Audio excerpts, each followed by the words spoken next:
कल का वीडियो देखा कि नहीं देखा? हाँ सर मैंने देखा। अच्छा,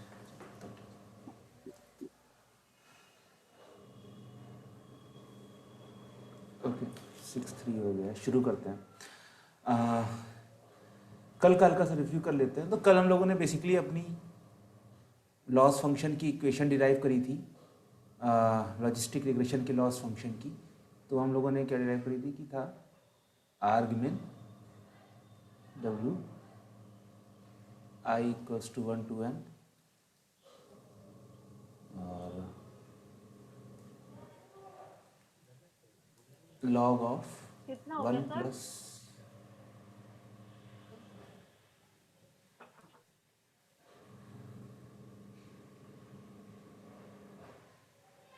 अभी रिवाइज कर रहे हैं।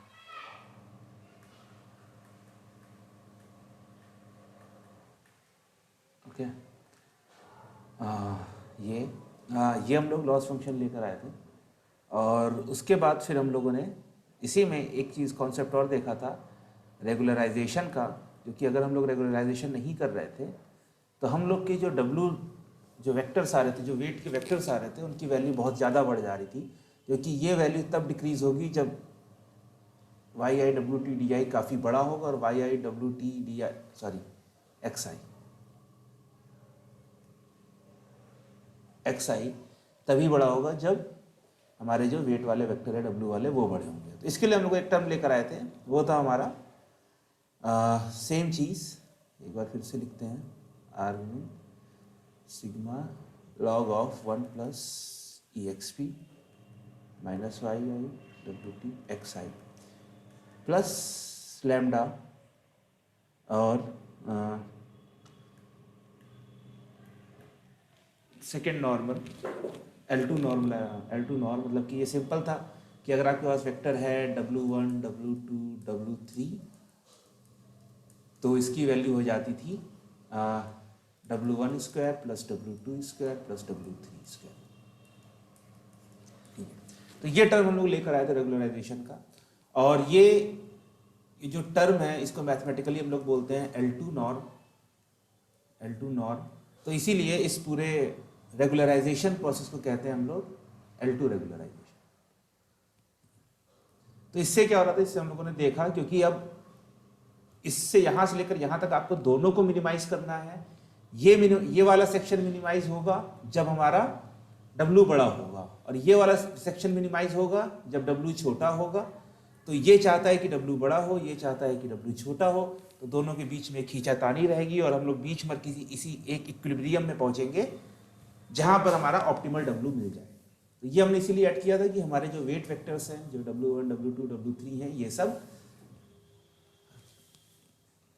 जरूरत से ज़्यादा ना बड़े हो जाए, क्योंकि उनके बड़े होने का मतलब है कि फिर सब फीचर्स की ज़्यादा इंपॉर्टेंस है, बट हम लोग ओवरफिट कर रहे हैं ट्रेनिंग डेटा पर।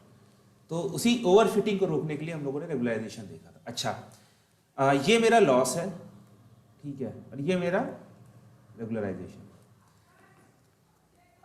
सॉरी मतलब ये मेरा शुरुआत का लॉस फंक्शन है, तो इसे आप कह लो लॉजिस्टिक लॉस कह लो। बट जो मेरा टोटल लॉस फंक्शन है तो वो क्या हो गया कि minimise loss function plus regularisation part. ठीक है, तो इसको आप कह लो कि मिनिमाइज लॉस, मतलब कि चलो इसको अभी मैं खाली लॉस फंक्शन को मैं खाली लॉस ही लिख रहा हूं यहां पर कि loss plus lambda of W, मैं खाली ये लिख रहा हूं। ये मैं इसलिए लिख रहा हूं क्योंकि जो लैम्डा की वैल्यू है, ये हम लोगों ने कल डिस्कस करी थी कि ये क्या होती है, ये एक हाइपर पैरामीटर होती है, मतलब ये वैल्यू हमें डिसाइड करनी है। ये वैल्यू हर डेटा सेट के हिसाब से अलग होगी। जैसे KNN में हम लोग के पास वैल्यू थी K की, कि उस K को हमें हर डेटा सेट के हिसाब से अपने हिसाब से चूज करना पड़ता था, वैसे ही यहाँ पर जो लैम्डा है इसको भी हमें हर डेटा सेट के हिसाब से अपने हिसाब से चूज करना पड़ेगा। तो इसकी वैल्यू कुछ भी हो सकती है। अगर लैम्डा 0 हो जाता है तो क्या होगा, देखो, अगर लैम्डा ये 0 हो जाता है तो ये जो पूरा टर्म है ये 0 हो जाएगा। तो मेरा जो लॉस फंक्शन रहेगा वो खाली क्या रह जाएगा कि मिनिमाइज लॉस, मतलब ये जो हम लोगों ने अपना argmin log of 1 plus exp की पावर माइनस वाई आई डब्ल्यू टी एक्स आई किया था, तो खाली वो लॉस कर रहा है, मतलब कि रेगुलराइजेशन टर्म चला गया। तो ये चला गया, तो ये हमने ऐड क्यों किया था? इसको हमने ऐड इसीलिए तो किया था कि ओवरफिटिंग हो रही थी। अगर मैंने लैम्डा को 0 सेट कर दिया तो ओवरफिटिंग फिर से होने लगेगी। तो अगर लैम्डा 0 होगा तो आपकी ओवरफिटिंग होगी, क्योंकि इस टर्म को हमने ऐड ही किया था ओवरफिटिंग रोकने के लिए। और अगर उसको मैं 0 कर देता हूं लैम्डा को, तो मेरी ओवरफिटिंग हो जाएगी। मान लो कि लैम्डा बहुत बिग है, वेरी बिग नंबर, तो मेरा लॉस क्या हो जाएगा? मिनिमाइज ऑफ ये मेरा loss function plus lambda of W. अब मेरा लैम्डा बहुत बड़ा हो गया है, मान लो 10 की पावर 5 हो गया, 10 की पावर 6, 10, 7, 8 हो गया, पता नहीं क्या हो गया, बहुत बड़ा हो गया। तो हम लोगों ने बात करी थी कि इन दोनों के बीच में एक खींचातानी चलती है, क्योंकि ये चाहता है कि W बड़ा हो और ये चाहता है कि W छोटा हो, और उसके बीच की वजह से ये काम करने लगता है। और उसके बीच का वो ये दोनों लोग आपस में एक इक्विलिब्रियम ढूंढते हैं और उस इक्विलिब्रियम के हिसाब से काम करते हैं। बट अभी लैम्डा बड़ा हो गया, मतलब कि इस पूरे लॉस फंक्शन पर लैम्डा का इन्फ्लुएंस ज्यादा है।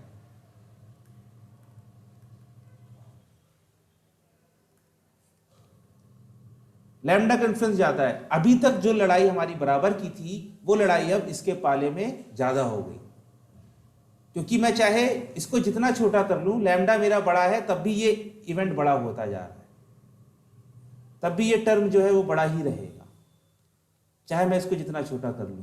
तो ये जो हम लोगों को लॉस निकाला था, ये हम लोगों का क्या था? यही तो हम लोग की ट्रेनिंग थी, जो हम लोग मॉडल की ट्रेनिंग करा रहे थे। ये जो टर्म था, ये तो हमारे डेटा पॉइंट से आ रहा था,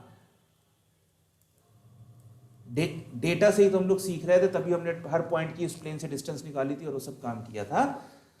तो ये पॉइंट हम डेटा सीख रहे थे। बट अब क्योंकि लैम्डा बहुत बड़ा हो गया है, तो इस टर्म की वैल्यू उतनी नहीं रही, मतलब अब डेटा पॉइंट से कुछ नहीं सीख रहा है। और जब डेटा पॉइंट से कुछ नहीं सीखता है तो क्या होता है? Under fitting.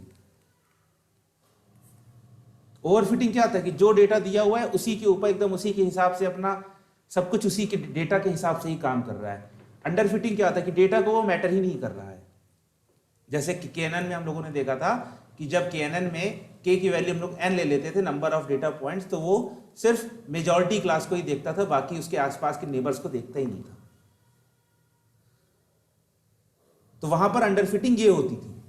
यहां पर अंडर फिटिंग क्या हो रही है कि वो अब इस टर्म को, ये जो हम लोगों ने इतनी 3 दिन की मेहनत से जो हम लोगों ने अपना लॉस फंक्शन लेकर आए थे, ये वाला, इसको अब वैल्यू नहीं दे रहा है, क्योंकि लैम्डा की वैल्यू बहुत बड़ी हो गई। तो अब इस पूरे खींचातानी में इसका पलड़ा भारी हो गया है, और ये कह रहा है कि अब भाड़ में जाए डेटा, अब मुझे मतलब नहीं है, अब मैं अपने हिसाब से कम करूंगा। तो ये डेटा से कुछ सीख ही नहीं रहा है।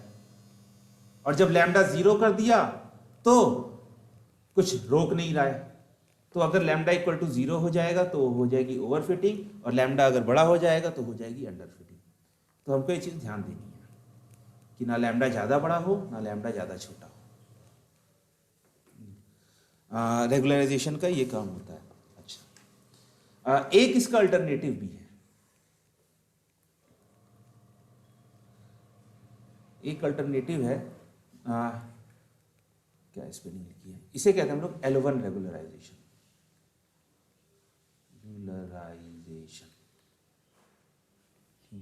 L1 यो कहते हैं क्योंकि ये फर्स्ट नॉर्म लेता है। फर्स्ट नॉर्म क्या होता है? फर्स्ट नॉर्म कुछ नहीं होता है। मान लीजिए आपके पास सेक्टर है W1, W2, W3, तो इसका L1 फर्स्ट नॉर्म हो जाएगा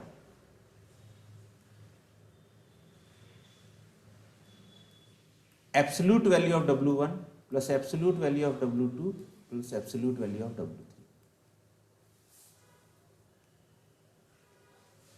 L2 रेगुलराइजेशन में हम सारी वैल्यूज को स्क्वायर करके ऐड कर रहे थे। इस वाले केस में हम लोग सिंपल उनकी एब्सोल्यूट वैल्यू ले लेते हैं। तो अगर मेरे वेट्स आते हैं -1 -2 4, तो इसका L1 नॉर्म हो जाएगा 1 + 2 + 4, ये हो जाएगा L1। L2 क्या हो जाएगा 1² + 2² + 4², ये हो जाएगा 16 4 20 1 21। ये अंतर है L1 नॉर्म और L2 नॉर्म। तो L1 रेगुलाइजेशन में सब कुछ सेम रहता है, बस मेरा हो जाएगा logistic loss function equals to R min I = 1 to n log of 1 plus exp minus yi wt xi plus lambda times of, वहां पर स्क्वायर था, यहां पर खाली ये कर दिया, यहां पर इसका स्क्वायर नहीं है, खाली उसकी एब्सोल्यूट वैल्यू लेनी है। ठीक है, बस ये अंतर आता है L1 रेगुलराइजेशन में, और कुछ नहीं। इसके कुछ फायदे क्या होते हैं? इसमें क्या फायदा होता है कि हम लोगों ने कल एक बात करी थी कि जो हमारे फीचर्स होते हैं, ठीक है, जो हमारे फीचर्स होते हैं और उसके करस्पॉन्डिंग जो हमारे वेट वेक्टर्स होते हैं, जो W1 W2 W3 है, ठीक है, तो इनके बीच में रिलेशनशिप होता है। कल क्या बात करी थी हमने कि मान लो अगर मेरे फीचर्स हैं F1 F2 F3 और यहाँ पर मेरे पास वेक्टर्स आ गए W1 W2 W3, तो ये इसके करस्पॉन्डिंग है, इसके करस्पॉन्डिंग, इसके करस्पॉन्डिंग है। तो अगर W3 की वैल्यू सबसे ज़्यादा बड़ी है, इन दोनों से बड़ी है, तो इसका मतलब क्या है कि जो फीचर 3 है, तो feature 3 is the most important feature.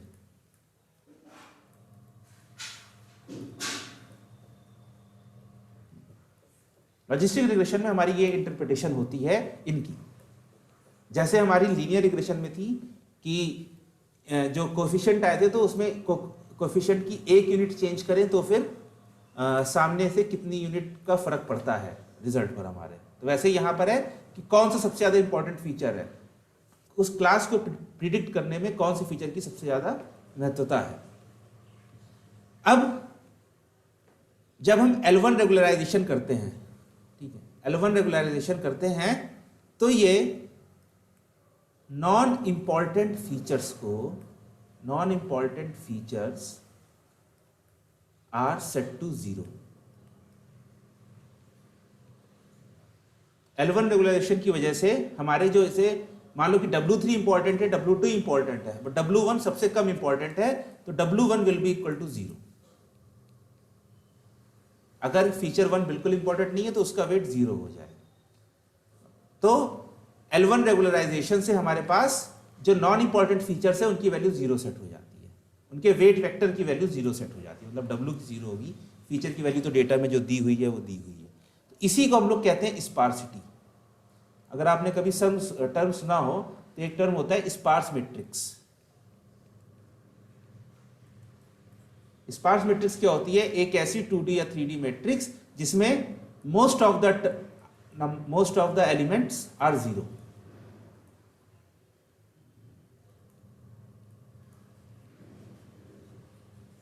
तो मतलब कि एक मान लो खाली यहां पर 1 है और बाकी सब जगह 0 है, तो ये इसे कहा जाता है कि स्पार्स मैट्रिक्स,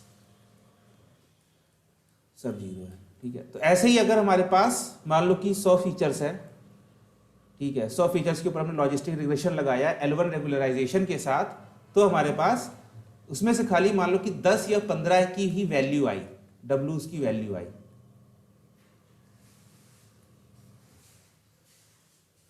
और रेस्ट W की वैल्यू आ गई 0। तो L1 रेगुलराइजेशन से हमें स्पार्सिटी मिल जाती है। तो स्पार्स मैट्रिक्स के कुछ फायदे भी हैं, कुछ नुकसान भी हैं, डिफरेंट है, बट जो नॉन इंपॉर्टेंट फीचर्स है उनकी वैल्यू 0 हो जाती है। तो जहां पर हमें फास्ट काम चाहिए होगा वहां पर हम L1 रेगुलराइजेशन यूज करेंगे। क्यों फास्ट काम से क्यों होगा? क्योंकि मान लो कि मेरे पास 100 फीचर्स हैं, ठीक है, मेरे पास 100 फीचर्स हैं, 100 फीचर्स है मतलब F1 F2 and so on F100। इसके करस्पॉन्डिंग मेरे पास 100 वेक्टर्स होंगे, W1, W2 and so on W100। अब मुझे निकालना है कि इसकी क्लास क्या है। मेरे पास एक रो दी गई है, उसमें 100 कॉलम्स हैं और मेरे पास ये वेक्टर्स मैंने ट्रेनिंग करके निकाल लिए हैं। अब मुझे निकालना है कि न्यू पॉइंट की क्लास क्या है। तो मैं क्या करूंगा, मैं सिंपल करूंगा W1F1 plus W2F2 plus W3F3 plus and so on W100 F100, और इसकी वैल्यू अगर ग्रेटर देन 0 आएगी तो ये मेरी बन जाएगी पॉजिटिव क्लास, और अगर लेस देन 0 आएगी तो ये वैल्यू मेरी हो जाएगी निगेटिव क्लास। तो लॉजिस्टिक रिग्रेशन में प्रिडिक्शन हम लोग ऐसे करते हैं, अपने वेट्स को अपने फीचर से मल्टीप्लाई करते हैं, सबको ऐड करते हैं, अगर उसकी वैल्यू ग्रेटर देन 0 है तो वो मेरी पॉजिटिव क्लास, और उसकी वैल्यू लेस देन 0 है तो वो मेरी निगेटिव क्लास। यही बेस लेकर हम लोगों ने पूरा अपना लॉजिस्टिक रिग्रेशन को डिराइव किया है कि अगर उसकी वैल्यू ग्रेटर देन 0 है तो इट्स अ पॉजिटिव क्लास, उसकी वैल्यू लेस देन 0 है तो निगेटिव क्लास है। वहीं से हम लोग डिस्टेंस और कैसे उनका दूरी करनी है वो सब लेकर आए थे। तो मुझे कोई भी नया पॉइंट आया है, मुझे उसकी क्लास बतानी है। एग्जाम्पल के तौर पर मेरे पास कोई नया डेटा सेट आया जिससे मुझे बताना है कि उसमें वायरस है कि नहीं है, उस फाइल में वायरस है कि नहीं है। तो मेरे पास 100 फीचर्स थे, 100 वेट्स मैंने निकाल के रखे थे, मल्टीप्लाई कर लिया।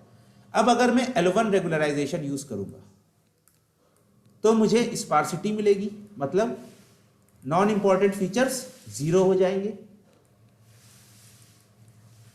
तो मतलब 100 में से मेरे पास 15 या 20 ही फीचर्स मेरे पास जिनकी वैल्यू रहेगी।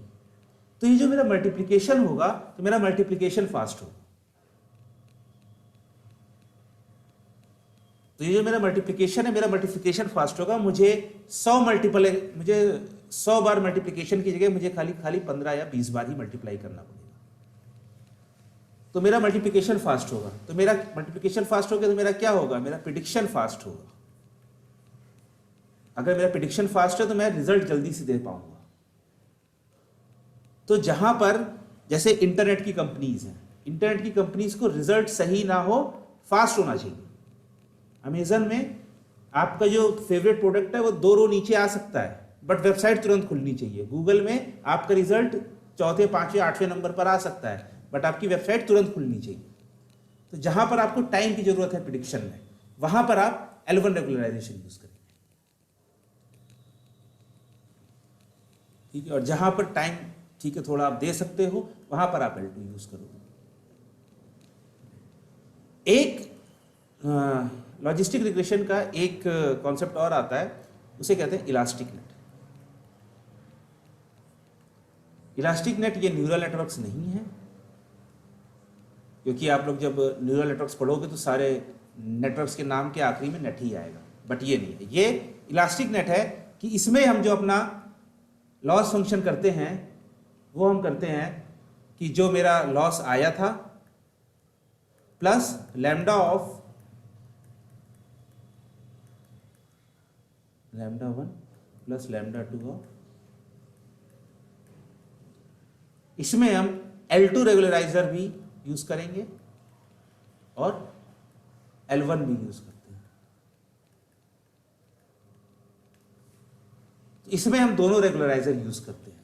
मतलब एक हो गया सिंपल कि आप या तो L1 यूज कर लो या L2 यूज कर लो, दूसरा हो गया कि आप दोनों को मिला के यूज कर लो। ध्यान देने वाली बात यह है कि जैसे ही आपने किया तो यहां पर अब आपके पास 2 हाइपर पैरामीटर हो गए थे। पहले हमको सिर्फ एक लैम्डा ढूंढना था बट अब हमें लैम्डा 1 और लैम्डा 2 दोनों ढूंढना पड़ेगा। तो लोग इसे भी यूज करते हैं। किसी डेटा सेट पे काम करता है ठीक से, किसी पे नहीं करता है। बट अगर आपके पास देखो ज़्यादा कंप्यूटिंग पावर नहीं है, अगर आपके पास ज़्यादा नहीं है तो गो विथ L1 रेगुलराइजेशन। थोड़ा टाइम है तो L2 के साथ जाओ, और काफ़ी टाइम है तो L1 प्लस L2 दोनों लगा के देख लो। खास बात यह है कि L1 रेगुलराइजेशन में जो लेस इंपॉर्टेंट फीचर्स हैं उनकी वैल्यू हो जाती है 0। कोई क्वेश्चन किसी का?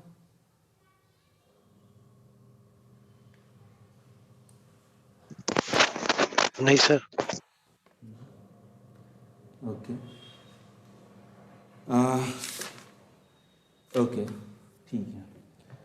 तो चलो अब ये बात कर लेते हैं कि ये जो लैम्डा 1, लैम्डा 2 या सिंपल लैम्डा हमें निकालना है, इसे निकाला कैसे जाता है।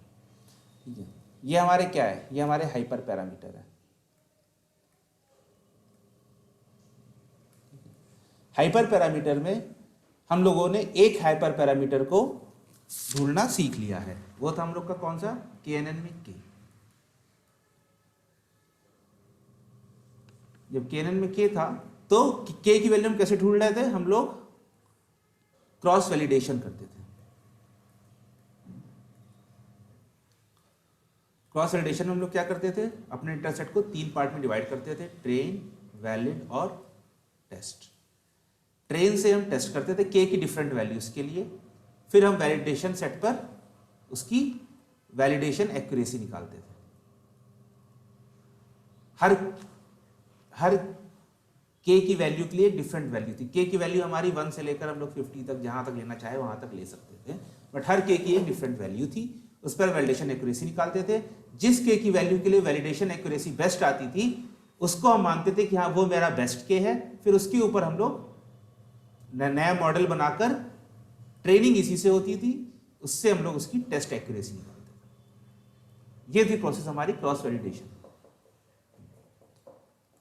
तो उसको हम जब प्लॉट बनाते थे तो हमारा यहाँ पर K रहता था, यहाँ पर हमारे पास वैलिडेशन एक्यूरेसी रहती थी। ठीक है, हमारा प्लॉट कुछ ऐसा बनता था, तो जिस पॉइंट पर K की वैल्यू मिनिमम आती थी यही हमारा K बेस्ट रहता था। ये प्रोसेस थी हमारी एक हाइपर पैरामीटर को ट्यून करने की।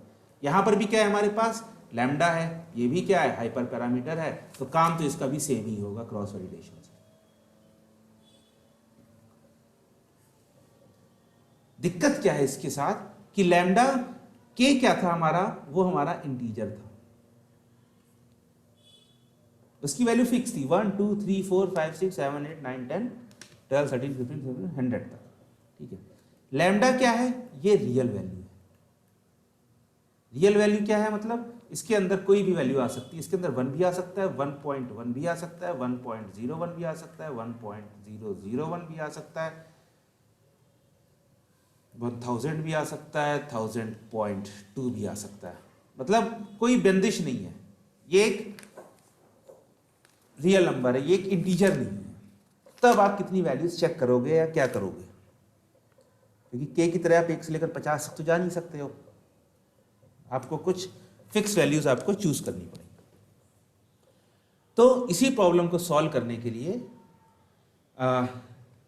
sklearn में एक चीज है, उसे कहते हैं हम लोग ग्रिड सर्च सी।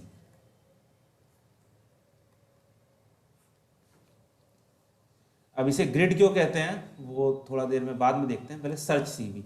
सीवी का मतलब वही अपना क्रॉस वैलिडेशन। ठीक है, सर्च का मतलब है ढूंढना। तो जो लैम्डा की वैल्यू है, तो हम लोग क्या करते हैं, हम लोग लैम्डा की वैल्यू फिक्स कर देते हैं। आइडियली जो चलती है इंडस्ट्री में वो चलती है हमारी 10 to the power -3, 10 to the power -2, 10 to the power -1, 1, 10 to the power 2, 10 to the power 3। ठीक है, 10 to the power -4 और 10 to the power 4 यहाँ तक आप ले जा सकते हैं। इसका मतलब क्या है, ये कुछ लिखेगा 0.001, 0.01, 0.1, 1, 100, 1000, चाहो तो आप इसके आगे भी ले जा सकते हो, 10,000 भी ले जा सकते हो। तो आप ये डिफरेंट वैल्यूज, आप एक लिस्ट बना लेते हो लैम्डा की, आप लैम्डा की एक लिस्ट बना लेते हो कि ये मेरी वैल्यूज हैं, इसके ऊपर मुझे अब अपना मॉडल ट्रेन करना है। हर मतलब कि मेरे पास हर लैम्डा के लिए एक डिफरेंट मॉडल आएगा। तो यहां पर मेरे पास अगर 7 वैल्यूज हैं तो मेरे पास 7 मॉडल्स आ जाएंगे रेगुलराइजेशन के साथ। उन 7 मॉडल्स में किसी एक मॉडल की एक्यूरेसी या जो भी मैट्रिक हम लोग उस टाइम देख रहे होंगे, F1 प्रिसिशन रिकॉल, तो एक मॉडल पर जिसकी बेस्ट एक्यूरेसी होगी उसको, वो वाले लैम्डा को हम लोग चूज कर लेंगे।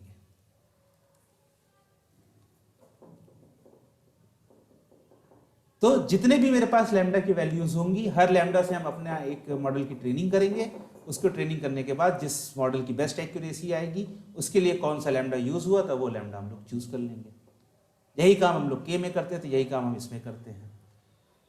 इसे ग्रिड सर्च क्यों बोलते हैं? अभी आपको एक से नहीं समझ में आ गया, बट मान लो कि हम लोग इलास्टिक नेट पे काम कर रहे थे।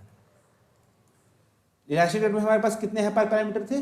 2, लैम्डा 1 लैम्डा 2। तो मैंने लैम्डा 1 के लिए एक लिस्ट बना ली,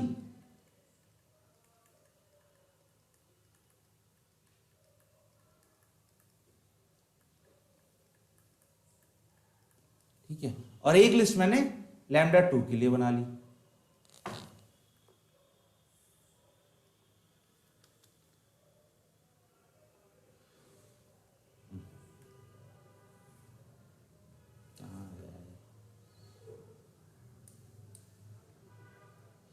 तो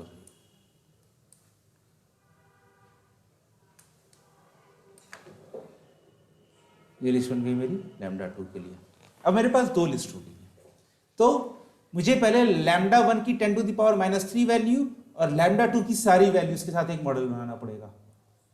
फिर लैम्डा 1 की 10⁻² और फिर इसकी सारी वैल्यूज के साथ एक मॉडल बनाना पड़ेगा।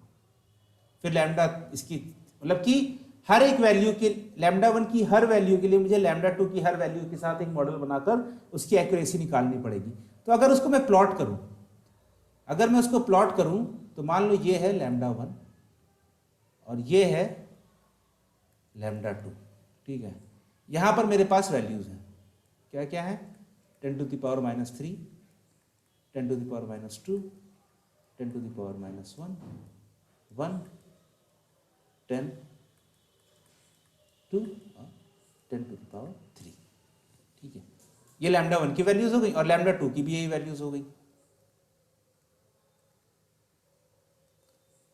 क्या हो गई? 10⁻⁻3, 10⁻², 10⁻⁻1, 1, 10, 10⁻², 10⁻3।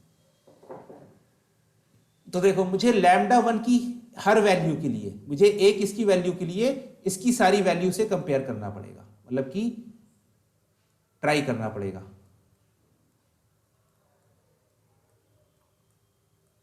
ठीक है। फिर लैम्डा 1 की वैल्यू मैं फिक्स कर दूंगा 10⁻² और लैम्डा 2 की सारी वैल्यू से मैं मॉडल बनाऊंगा।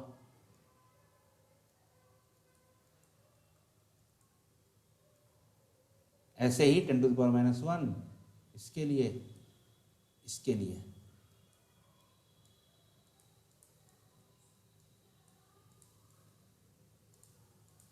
तो ये देखो क्या बन गया, ये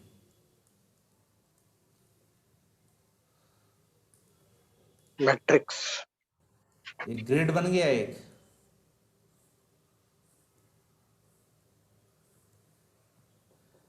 ये ग्रिड बन गया ना, ये मैट्रिक्स बन गई, जो भी कह लीजिए। इसीलिए इसका नाम है ग्रिड सर्च सीवी। आ गया ये कि आपके पास जितने भी हाइपर पैरामीटर हैं, अभी तो हम लोग 1-2 ही यूज कर रहे हैं, बाद में जैसे एसवीएम में 2-3 आ जाते हैं, टॉलरेंस भी आ जाता है, तो जितने भी हाइपर पैरामीटर है आप सबकी लिस्ट बना के रख लेते हो। फिर इसकी एक वैल्यू के लिए इसकी सारी वैल्यूज के साथ मॉडल, और अगर मान लो एक तीसरा भी आ जाता है लैम्डा 3, तो इसकी एक वैल्यू फिक्स, इसकी एक वैल्यू फिक्स और इसकी सारी वैल्यूज, फिर इसकी अभी फिक्स रहेगी, फिर इसकी दूसरी वैल्यू और इसकी सारी वैल्यूज, इसकी तीसरी वैल्यू, फिर सारी वैल्यूज।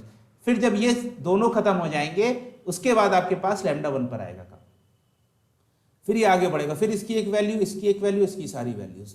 तो हम लोग सारे जितने भी परम्यूटेशन एंड कॉम्बिनेशन हो सकते हैं, जितने भी परम्यूटेशन हो सकते, परम्यूटेशन नहीं करूंगा मैं, कॉम्बिनेशन कहूंगा, कि जितने भी कॉम्बिनेशन पॉसिबल है हाइपर पैरामीटर्स की वैल्यूज के, combination possible for hyper parameter values all are explored. तो यहां पर जैसे मेरे पास 7, 7, 14 थे, तो मेरे पास 49 मॉडल्स बनेंगे, 7², क्योंकि 7 लैम्डा 1, 7 लैम्डा 2 के 49 मॉडल्स में जिस मॉडल की एक्यूरेसी बेस्ट आएगी उस मॉडल पर लैम्डा 1 और लैम्डा 2 क्या यूज हुआ था वो वैल्यू निकालकर वो हम लोग अपना हाइपर पैरामीटर फिक्स कर देंगे, उसके बाद फिर जो हमारे पास टेस्ट डेटा सेट है उसके ऊपर जाकर हम लोग ये चीज निकालेंगे। तो ये ग्रिड सर्च सीवी है। अब इसमें दिक्कत क्या है ग्रिड सर्च सीवी में?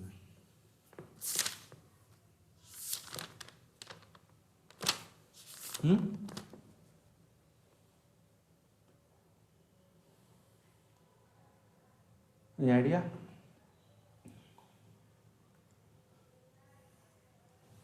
Yes sir. बताओ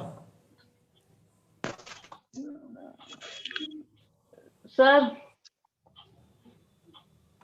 इसमें क्या प्रॉब्लम हो सकती है? ऐसे तो सर कॉम्प्लेक्स हो जाएगा।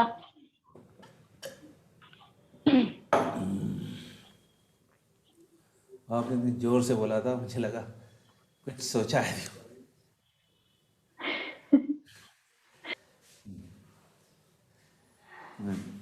चलो बात करते हैं क्या दिक्कत ये हो जाती है ग्रिड सर्च में कि we have to fix the values.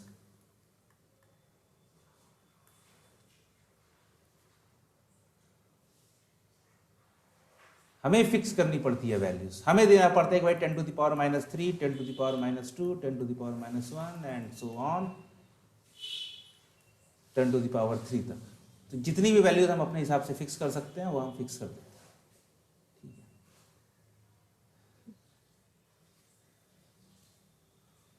तो देख लें क्या है।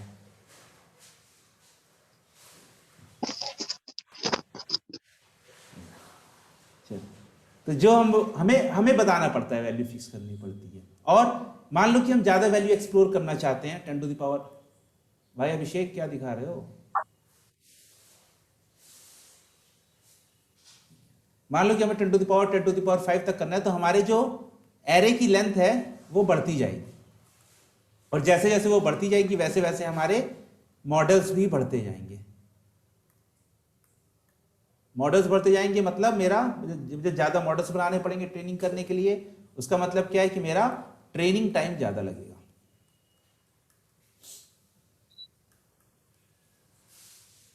और अगर हमने कहीं से गलती से इलास्टिक नेट ले लिया तो हमारी जो मतलब कि ट्रेनिंग टाइम एकदम square O of n square के फॉर्मेट में पड़ेगा। डबल मतलब कि साइज आपका 1 पॉइंट से बढ़ेगा तो वो 4 पॉइंट से बढ़ेगा टाइम आपका। तो इसी प्रॉब्लम को सॉल्व करने के लिए एक दूसरा भी एसक्यूएल देता है, उसे कहते हैं रैंडम सर्च।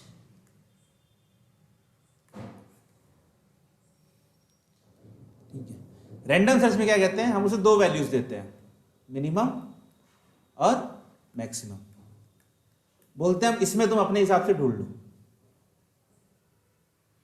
तुम अपने हिसाब से ढूंढ लो कि कौन सी लैम्डा की बेस्ट वैल्यू है। तो मैंने दे दिया बस 10 to the power -3 और 10 to the power 3। ठीक है, और इसको बोला कि तुम इसमें हिसाब से रैंडमली वैल्यूज पिक करो, अपने हिसाब से चूज करो, अपने हिसाब से पिक करो और मॉडल बनाओ, और देखो जिस मॉडल पर मेरी वैल्यू बेस्ट आ रही है उसके हिसाब से मुझे लैम्डा दे दो। तो अब मुझे लिस्ट बनाने की जरूरत नहीं है, अब मुझे खाली एक मिनिमम और मैक्सिमम में ट्राई कराना है, वो मैं ऐसे ट्राई करा लूंगा। और मैथमेटिकली ये चीज प्रूव करी गई है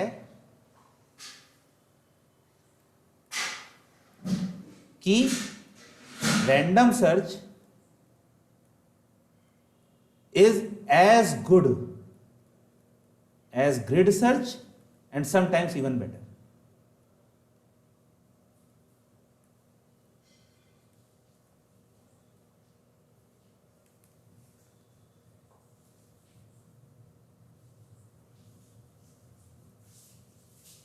ये चीज प्रूफ करी गई कि आप रैंडमली सर्च करो वो भी आपके ग्रिड सर्च के बराबर ही है या उससे बेटर ही है। और तो इसीलिए हम लोग एग्जाम्पल दोनों को देखेंगे। हम लोग देखेंगे एसक्यूएल में ग्रिड सर्च कैसे करते हैं, एसक्यूएल में रैंडम सर्च कैसे करते हैं।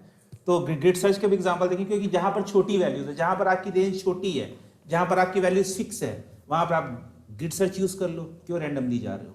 बल्कि जहां पर आपकी रेंज वास्ट है, जहां पर आपको एक बड़े दायरे में ढूंढना है, वहां पर आप लोग रैंडम सर्च यूज कर लो इंस्टेड ऑफ ग्रिड सर्च। तो दोनों ही चीजें होती हैं। मेन बात है हमें हाइपर पैरामीटर ट्यून करना है, वो हम करेंगे रैंडम सर्च या ग्रिड सर्च से। के में हम लोगों ने मैनुअली किया था, अपनी वैल्यूज ढूंढी थी 1 से लेकर 50, 20, 30 तक। इसमें हम लोग मैनुअली नहीं करेंगे, इसमें हम लोग जो एसक्यूएल के टूल्स दे रखे हैं हमें, ग्रिड सर्च और रैंडम सर्च के, ये टूल्स हमें आगे भी मिलते हैं, हम लोग उनका यूज़ करेंगे। तो हाइपर पैरामीटर ट्यूनिंग इस तरह से होती है। तो कहीं भी आज के बाद अगर आप हाइपर पैरामीटर ट्यूनिंग सीखेंगे तो आप एक ही तरीका है उसको करने का। वो तरीका क्या है? Cross validation.